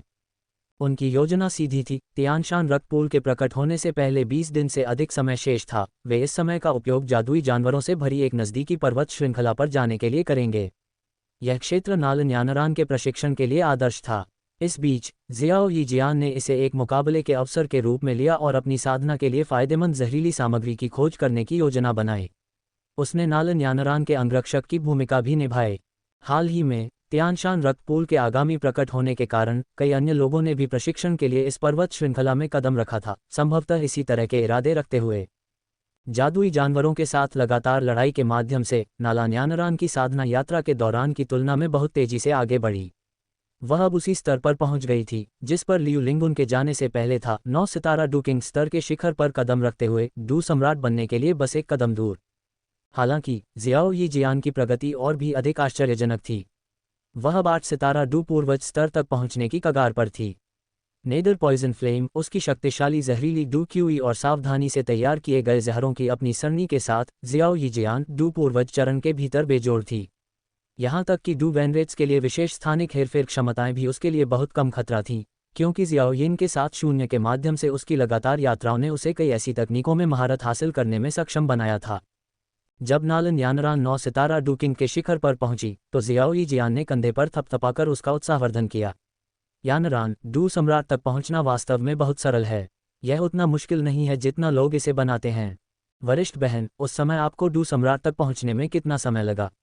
नालन यानरान ने उत्सुकता से पूछा। उसे स्पष्ट रूप से याद था कि जियाओ यीजियान क्लाउड साम्राज्य में अपने प्रशिक्षण से एक उच्च स्तरीय डू सम्राट की शक्ति के साथ लौटी थी। नालन यानरान अच्छी तरह से जानती थी कि जियाओ यीजियान ने ये शक्ति किसी बाहरी सहायता से नहीं बल्कि पूरी तरह से अपनी साधना के माध्यम से हासिल की थी। मुझे डू सम्राट तक पहुंचने में कितना समय लगा? मुझे सोचने दो। जियाओ यीजियान ने अपने अतीत को याद करते हुए अपनी आंखें थोड़ी देर के लिए बंद कर लीं। मुझे पता है, जियाओ यिन ने जियाओ यीजियान के जवाब देने से पहले ही बीच में बोल दिया। बड़ी बहन जियान डू सम्राट तक पहुंचने से पहले केवल आधे दिन के लिए डू किंग के शिखर पर रुकी थी। जियाओ यिन को उस पल की याद बहुत ताज़ा थी। उसने उस पर गहरी छाप छोड़ी थी। उसने व्यक्तिगत रूप से जियाओ यीजियान को डू किंग क्षेत्र में मुश्किल से प्रवेश करने से लेकर कुछ ही दिनों में डू सम्राट तक पहुंचने तक का सफर तय करते हुए देखा था। आधा दिन नालन यानरान अविश्वास में देखती रही। उत्तर जानने के बाद नालन यानरान का जबड़ा आश्चर्य से खुला रह गया। उसका चेहरा अविश्वास से भर गया। ऐसी साधना गति अब तक की सबसे तेज गति थी जो उसने कभी देखी थी। इसमें केवल आधा दिन लगा। जहर संत के खंडहरों के भीतर उस जहरीली झील में जहरीले पदार्थों की बहुत अधिक मात्रा थी। साथ ही साथ नेदर जहर की लौ को सफलतापूर्वक परिष्कृत और अवशोषित किया गया था। इस तरह मैं इतने कम समय में बाहर निकलने में कामयाब रही, जियाओ यीजियान ने सिर हिलाकर समझाया। ये कहने के बाद जियाओ यीजियान ने आत्मविश्वास से कहा, अगर हम तियानशान रक्तपूल में प्रवेश करने में कामयाब हो जाते हैं और वहां मास्टर द्वारा छोड़ी गई गोलियों के साथ आपके शरीर को तड़का लगाने में कामयाब हो जाते हैं तो डू सम्राट तक आपकी सफलता भी बहुत जल्दी होगी। उम्मीद है, मैं बहुत पीछे नहीं रहना चाहती। जियाओ यीजियान के प्रोत्साहन पर उसके होंठ एक हल्की, सुकून भरी मुस्कान में मुड़ गए। अगले दिनों में नालन यानरान ने लड़ने के लिए जादुई जानवरों की तलाश जारी रखी। अपने व्यापक युद्ध अनुभव और शक्तिशाली डू तकनीक के साथ छठे स्तरीय शुरुआती स्तर के जादुई जानवरों का सामना करते समय भी वह पूरी तरह से रक्षाहीन नहीं थी। उसकी वायु विशेषता की चपलता ने उसे धीमे और अनाड़ी छठे स्तरीय जानवरों के खिलाफ जवाबी हमला करने की अनुमति दी। जिस क्षेत्र में वे वर्तमान में थे वह ग्रे वुल्फ किंग के प्रभुत्व में आता था। हालांकि हाल ही में पर्वत श्रृंखला में बड़ी संख्या में लोगों के प्रशिक्षण के कारण कुछ तो डू सम्राट स्तर पर भी नालान यानरान की छोटी सी हलचल ग्रे वुल्फ किंग का ध्यान आकर्षित करने में विफल रही। हालांकि ग्रे वुल्फ किंग ने जियाओ यी जियान के समूह को नहीं देखा था, लेकिन जियाओ यी जियान ने पहले ही उसका स्थान निर्धारित कर लिया था। जियाओ यिन की गहरी निगरानी के कारण उन्होंने आसपास के सबसे शक्तिशाली जादुई जानवर की पहचान कर ली थी। इस पर्वत श्रृंखला के शासक के रूप में ग्रे वुल्फ किंग के पास काफ़ी खजाना होना चाहिए। अगर हम इसे सीधे लूट लेते हैं तो हम खोज में बहुत समय बचा लेंगे। जियाओ यी जियान ने बड़बड़ाया। पिछले कुछ दिनों में जंगल में जहरीली सामग्री या औषधीय जड़ी बूटियां इकट्ठा करने के उसके अपने प्रयास बेहद अक्षम थे। वह अक्सर 1 या 2 दिन जहरीले संसाधन इकट्ठा करने में बिताती थी, लेकिन उसे अपनी साधना के आधे दिन के लिए भी यह पर्याप्त लगता था। सौभाग्य से वह क्लाउड साम्राज्य से अपनी पिछली वापसी पर जहर संत के खंडहरों से जहर का एक बड़ा भंडार वापस ले आई थी, जिससे ये सुनिश्चित हो गया था कि उसे कम से कम 6 महीने तक साधना संसाधनों की कमी नहीं होगी। पर्वत श्रृंखला के राजा को लूटने के जियाओ यी जियान के इरादे को सुनकर नालन यानरान अवाक रह गए। जबकि अधिकांश लोग ऐसे क्रूर जानवर से बचने के लिए हर संभव प्रयास करेंगे, जियाओ यी जियान पहले से ही इसके खिलाफ साजिश रच रहा था। वरिष्ठ बहन, जो आप करना चाहती हैं करें, नालन यानरान ने हल्की हंसी के साथ कहा, जियाओ यी जियान के फैसले का पूरी तरह से समर्थन करते हुए। पास में खड़ी जियाओ यिन ने भी उत्साह से सिर हिलाया। हाँ, चूंकि तुम दोनों ही सवार हो, मैं अभी जाती हूँ। जियाओ यी जियान हंसा और फिर निर्देश दिया, जियाओ यिन, अपनी बहन यानरान का ख्याल रखना। इसके साथ ही जियाओ यी जियान की आकृति टिमटिमाती हुई दूर के एक पर्वत शिखर की ओर बढ़ गई। उसकी भारी उपस्थिति और उसकी गति, जो नंगी आंखों से नहीं देखी जा सकती थी, ने जंगल में जादुई जानवरों को आतंक में तितर-बितर कर दिया। उस क्षेत्र में प्रशिक्षण ले रहे कुछ मनुष्यों ने उसे देखकर महसूस किया कि उनके दिल की धड़कनें रुक गई हैं। क्या हो रहा है? दूर एक पर्वत शिखर के ऊपर इस पर्वत श्रृंखला का शासक ग्रे वुल्फ किंग जंगल में जादुई जानवरों और मानव साधकों को देख रहा था। अचानक उसकी अभिव्यक्ति में भारी बदलाव आया। अध्याय 449, बाढ़ में डूबा ड्रैगन राजा का मंदिर। अजूर वुल्फ किंग ने अभी कुछ असामान्य देखा था जब जियाओ यी जियान की आकृति उसके सामने 100 मीटर की दूरी पर दिखाई दी। यह आभा, क्या ये हो सकता है कि यह महिला डू पूर्वज के शिखर पर पहुंच गई है? जियाओ यी जियान से एजोर वुल्फ किंग को एक बेहद खतरनाक उपस्थिति का आभास हुआ। हवा में लटकी हुई जियाओ यी जियान की कमजोर आकृति ने एजोर वुल्फ किंग की ओर एक छोटी उंगली उठाए और एक नर्म लेकिन आज्ञाकारी आवाज में बोली, आप इस क्षेत्र में राक्षस जानवरों के नेता होंगे, है न? जियाओ यी जियान के शब्दों को सुनकर एजोर वुल्फ किंग ने सहज रूप से सिर हिलाया और फिर जल्दी से अपना सिर हिलाया।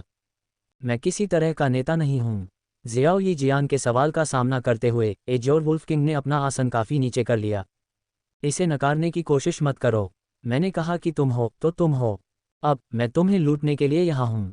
मेरे निरीक्षण के लिए तुमने वर्षों में जो भी खजाने इकट्ठा किए हैं उन्हें सौंप दो। साथ ही अन्य राक्षस जानवरों को इस क्षेत्र में हर जहरीली वस्तु इकट्ठा करने का निर्देश दो। मैं उन्हें इकट्ठा करने के लिए 3 दिनों में वापस आऊँगा। एजोर वुल्फ किंग की प्रतिक्रिया पर ध्यान दिए बिना जियाओ यी जियान ने बेहद उदासीन स्वर में बात की। वह मुझे लूटने आए हैं। जैसे ही जियाओ यी जियान के शब्द उसके दिमाग में आए, एजोर वुल्फ किंग ने तुरंत गुहे से मानसिक रूप से संपर्क किया। जो कुछ भी वह देख रहा था और जो जियाओ यी जियान ने अभी अभी कहा था उसे बताया। उत्तरी क्षेत्र तियानबेई शहर में हान बहनों के हान परिवार के निजी आंगन में गूढ़े फूलों से भरे बगीचों के बीच टहल रहा था। उसने यून यून को अपनी बाहों में पकड़ रखा था। अचानक उसके चेहरे पर एक अजीब सी मुस्कान आ गई। गूहे के हाव भाव में आए बदलाव को देखते हुए यून यून ने अपना नाजुक चेहरा उसकी ओर घुमाया। उसकी आंखों में जिज्ञासा भरी हुई थी। पति, क्या हुआ? उसने धीरे से पूछा। उसकी नजरों से मिलते हुए गूहे ने समझाया, अभी अभी मुझे एजोर वुल्फ किंग से खबर मिली है। वह छोटी लड़की जियानर सेंट्रल प्लेन्स में आ गई है। वह भी एजोर वुल्फ किंग को लूट रही है। ये सुनकर यून यून के होठों पर मुस्कुराहट आ गई और फिर उसने पूछा, पति, अगर जियान एजोर वुल्फ किंग को लूट रही है तो क्या आपने यानरान के बारे में कोई खबर सुनी है? मुझे उम्मीद है कि वे अलग नहीं हुए होंगे। गूहे जियाओ यी जियान के नालान यानरान और जियाओ यिन के साथ जियामा साम्राज्य से प्रस्थान के बारे में जानते थे। उन्होंने पहले ही इन घटनाओं को यून यून के साथ साझा किया था। यून यून की चिंता गूहे की रिपोर्ट में नालान यानरान का कोई उल्लेख न होने से उत्पन्न हुई थी। उन्हें अलग नहीं किया जाना चाहिए। मुझे इसे महसूस करने दो। गूहे ने धीरे से अपनी आंखें बंद कर लीं। जब उसने उन्हें फिर से खोला तो उसका चेहरा बहुत अधिक शांत था। युन एर, उस पर्वत श्रृंखला में 4-0 तावीज़ हैं जहां एजियोर वुल्फकिंग रहता है, सभी एक दूसरे के करीब हैं। जियान एर एजियोर वुल्फकिंग को लूटने के लिए अकेले गया होगा, जबकि जियाओ यिन और यानरान एक साथ रह रहे हैं, गुहे ने आत्मविश्वास से समझाया। पति, वह पर्वत श्रृंखला तियानबेई शहर से कुछ ही दिनों की दूरी पर है। क्यों ना हम जाकर देखें? युन यून ने सुझाव दिया। युन एर, उनकी यात्रा का उद्देश्य तियानमू पर्वत श्रृंखला तक पहुंचना और तियान शान रक्त कुंड में अपने शरीर को तपा देना है। अगर हम जाते हैं तो यह उनके प्रशिक्षण के उद्देश्य को विफल कर देगा। गुहे ने अनुमान लगाते हुए अपना सिर हिलाया। समाप्त करने के बाद गुहे की नज़र युन यून के थोड़े गोलपेट पर चली गई। एक सौम्य स्वर में उन्होंने कहा, इसके अलावा अब आप गर्भवती हैं और आपको यात्रा नहीं करनी चाहिए। बच्चों को ये छोटी मोटी बातें खुद ही संभालने दें, हम यहाँ उनका इंतज़ार करेंगे। ठीक है, युन यून ने आज्ञाकारी ढंग से सहमति व्यक्त की, उसके पेट को सहलाते हुए। युन यून को मंडप में बैठाने में मदद करने के बाद गुहे ने जल्दी से एजियोर वुल्फकिंग से फिर से संपर्क किया। पहाड़ की चोटी पर जियाओ यी जियान की धमकियों के तहत एजियोर वुल्फकिंग ने आज्ञाकारी ढंग से वर्षों से एकत्र किए गए खजाने को सौंप दिया। वस्तुओं में कई जादुई कोर और दुर्लभ औषधीय जड़ी बूटियां थीं। जियाओ यी जियान ने खुशी खुशी संग्रह को छान मारा, फिर शेष वस्तुओं को स्टोरेज रिंग के साथ एजियोर वुल्फकिंग को लौटा दिया। अपनी लूट से खुश होकर जियाओ यी जियान ने मुस्कुराते हुए एजियोर वुल्फकिंग की ओर हाथ हिलाया और कहा, आपने अच्छा सहयोग किया है। अब जाओ और अपने अधीनस्थों को इस पर्वत श्रृंखला में सभी जहर इकट्ठा करने का निर्देश दो। जियाओ यी जियान की आज्ञा सुनकर एजियोर वुल्फकिंग ने असहाय रूप से सिर हिलाया और अपने अधीनस्थों को बुलाने के लिए मुड़ा। हालांकि सिर्फ 2 कदम चलने के बाद एजियोर वुल्फकिंग अचानक पलट गया, बिना पलक झपकाए जियाओ यी जियान को घूरता रहा। तुम क्या कर रहे हो? क्या तुम मेरे निर्देशों का तुरंत पालन नहीं करोगे? एजियोर वुल्फकिंग को पीछे मुड़ते देख जियाओ यी जियान ने एक नकली धमकी भरे इशारे में अपनी मुट्ठी भींच ली, जैसे कि वह किसी को पीटने वाली हो। जियान एर, सुनो, तुम्हारे मालिक को पहले से ही पता है कि तुम सेंट्रल प्लेन्स में आ गए हो। एजियोर वुल्फकिंग ने शांति से कहा। इसे गुहे से एक आदेश मिला था जिसमें इसे जियाओ यी जियान को अपने शब्द बताने का निर्देश दिया गया था। क्या तुम किस बारे में बात कर रहे हो? जियाओ यी जियान एजियोर वुल्फकिंग से यह अप्रत्याशित कथन सुनकर क्षण भर के लिए स्तब्ध रह गया। यह मेरा नाम भी जानता है और इसकी आवाज़ बिल्कुल मेरे मालिक की आवाज़ जैसी लगती है। जियाओ यी जियान ने एजियोर वुल्फकिंग को चौड़ी आंखों से देखा, ये समझने की कोशिश कर रहा था कि क्या हो रहा है। एजियोर वुल्फकिंग ने उसके सवाल का सीधे जवाब नहीं दिया, लेकिन अपने दिमाग से गुहे के शब्दों को दोहराना जारी रखा। जियानर, घबराओ मत, यह एजियोर वुल्फकिंग मेरा एक जासूस है। ये बस मेरे शब्दों को बता रहा है। मैं वर्तमान में उत्तरी क्षेत्र के तियानबेई शहर में हान परिवार की संपत्ति में हूँ। तियानमू पर्वत श्रृंखला से निपटने के बाद यानरान और जियो यिन को मुझसे और अपनी मालकिन से मिलने के लिए यहाँ ले आओ। इसके अलावा आपकी एक छोटी बहन भी है जिसका नाम हान यू है। उसके बाल चांदी के हैं और वह पहले से ही तियानमू पर्वत श्रृंखला की ओर जा रही है। अगर आप उससे मिलते हैं तो मेरे लिए उसकी देखभाल करें। ये सुनकर जियाओ यी जियान ने एजियोर वुल्फकिंग द्वारा दी गई जानकारी को जल्दी से छांट लिया। मास्टर और मालकिन तियानबेई शहर में हान परिवार की संपत्ति में हैं। मेरी एक छोटी बहन है जिसका नाम हान यू है जो तियानमू पर्वत श्रृंखला की ओर जा रही है और उसके बाल चांदी के हैं। इस जानकारी को एक साथ जोड़कर जियाओ यी जियान को अब एजियोर वुल्फकिंग की पहचान के बारे में कोई संदेह नहीं था। तो आप वास्तव में मास्टर के जासूस हैं, है न? पहले के लिए माफ़ करें, मुझे आपसे लिया गया सारा सामान वापस करने दें। स्थिति को समझते हुए जियाओ यी जियान मुस्कुराए और उसने अभी अभी जो खजाने लिए थे उन्हें वापस करने के लिए तैयार हो गई। नहीं नहीं नहीं, युवा मालकिन, उन चीज़ों को मेरी ओर से आपको भेंट समझो। नीला भेड़िया राजा ने मना करने के लिए अपने पंजे हिलाए, जैसे किसी में कठपुतली का बीज लगा हो। उसे गुहे के आदेशों का बिना किसी सवाल के पालन करना ही था। हालांकि उसने गुहे के निर्देश पर सीधे जियाओ यी जियान से बात करने की हिम्मत की थी, लेकिन अब जब निर्देश पारित हो गया है तो नीला भेड़िया राजा उससे भयभीत हो गया। ओह, तो यह ऐसा ही है। जियाओ यी जियान को कुछ समझ में आया क्योंकि उसने उन खजानों को वापस ले लिया जिन्हें वह वापस करना चाहती थी। युवा मालकिन, अगर और कुछ नहीं है तो मैं जाकर आपके द्वारा मांगे गए जहर को इकट्ठा करने की व्यवस्था करूंगा। नीला भेड़िया राजा ने सम्मानपूर्वक पूछा। नीला भेड़िया राजा, मैं आपको एक सवाल का जवाब देने के बाद जाने दूंगा। मुझे बताओ, क्या तुम जब चाहो मास्टर से संवाद कर सकती हो? जियाओ यी जियान ने पूछा। उसकी निगाहें एजियोर वुल्फकिंग को घूरते हुए चुभ रही थीं। अध्याय 450, ऊर्जा ज्वार, दबा हुआ बल। ये सही है, मैं किसी भी समय मास्टर से संवाद कर सकता हूँ। एजियोर वुल्फकिंग ने सिर हिलाया और तेजी से उत्तर दिया। ठीक है, मैं समझ गया। आगे बढ़ो और मेरे निर्देशों का पालन करो, जियो यी जियान ने एज्योर वुल्फकिंग को जाने का संकेत देने के लिए अपना हाथ हिलाते हुए कहा। मास्टर वाकई उल्लेखनीय हैं। जब यानरान ने मुझे सोल हॉल के उस रक्षक द्वारा इस्तेमाल की जाने वाली विधियों के बारे में बताया तो मुझे संदेह हुआ, लेकिन अब मैं देख रहा हूं कि ऐसी अविश्वसनीय तकनीकें वास्तव में मौजूद हैं। एज्योर वुल्फकिंग द्वारा गूहे के शब्दों को रिले करते हुए देखने के बाद जियाओ यीजियान की अपने गुरु के प्रति प्रशंसा और भी गहरी हो गई। एज्योर वुल्फकिंग के चले जाने के बाद जियाओ यीजियान नालन यानरान के पास वापस आ गई। जब जियाओ यीजियान ने एज्योर वुल्फकिंग के साथ अपनी मुठभेड़ और उसके बाद के रहस्योद्घाटन के बारे में बताया तो नालन यानरान भी उतनी ही हैरान हुई जितनी जियाओ यीजियान पहले हुई थी। सदमे से उबरने में उसे थोड़ा समय लगा। वरिष्ठ बहन, ऐसा लगता है कि हमारा पिछला अनुमान सही था। मास्टर ही वह रहस्यमय व्यक्ति होगा जिसने विंड एंड थंडर पवेलियन को इतना बड़ा नुकसान पहुंचाया, फिर भी वे इसके बारे में बात करने की हिम्मत नहीं करते, नलन यानरान ने हल्की मुस्कान के साथ कहा। हाँ, और तियान शान ब्लड पूल की इस यात्रा पर हम अपनी उस छोटी बहन से भी मिल सकते हैं, जियो यी जियान ने थोड़ा सिर हिलाया। उत्तरी क्षेत्र का नक्शा निकालते हुए उसने तियानबेई शहर के स्थान पर नजर डाली और आह भरी, मुझे उम्मीद है कि हम जल्द ही तियान शान ब्लड पूल से निकलकर मास्टर और मालकिन के पास जा सकेंगे। जब वे उत्तर की ओर यात्रा कर रहे थे, नलन यानरान ने हर दिन कई राक्षस जानवरों से लड़ाई की, उसके वस्त्र अक्सर उनके खून से सने होते थे। उजाड़ जंगल वास्तव में किसी के कौशल को निखारने के लिए एक बेहतरीन जगह थी।